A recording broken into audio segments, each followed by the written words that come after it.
রাধে রাধে। ওম নমো ভগবতে বাসুদেবায়। ওম নমো ভগবতে বাসুদেবায়। ওম নমো ভগবতে বাসুদেবায়। শ্রীমদ্ ভাগবত তৃতীয় স্কন্দ স্থানম সৃষ্টি স্থিতি অষ্টাবিংশতি অধ্যায় ভগবদ্ভক্তি সম্পাদন সম্বন্ধে কপিল দেবের উপদেশ। শ্লোক 16।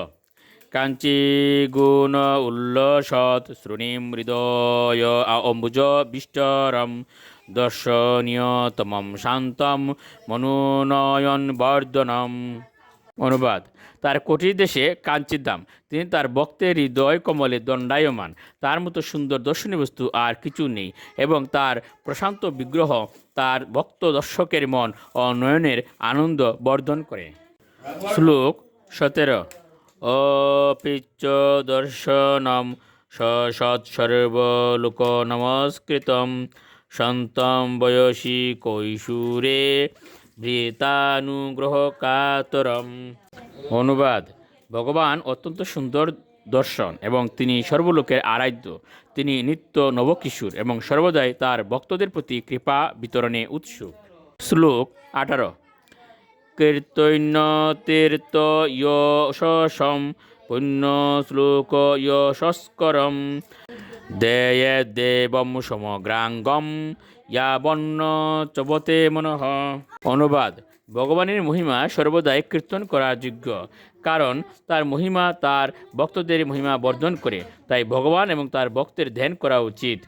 মন যতক্ষণ না স্থির হয় ততক্ষণ পর্যন্ত ভগবানের শাশ্বত রূপের ধ্যান করা উচিত। শ্লোক 19।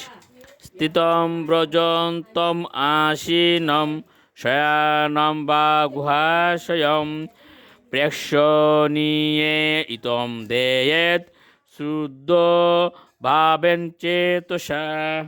অনুবাদ: এইভাবে ভগবদ্ভক্তিতে নিরন্তর মগ্ন হয়ে যুগে তার হৃদয়ে ভগবানকে দণ্ডায়মান, গমনশীল, উপবিষ্ট অথবা সাহিত্য অবস্থায় দর্শন করেন, কারণ পরমেশ্বর ভগবানের লীলাসমূহ সর্বদাই অত্যন্ত সুন্দর এবং আকর্ষণীয়। শ্লোক 20।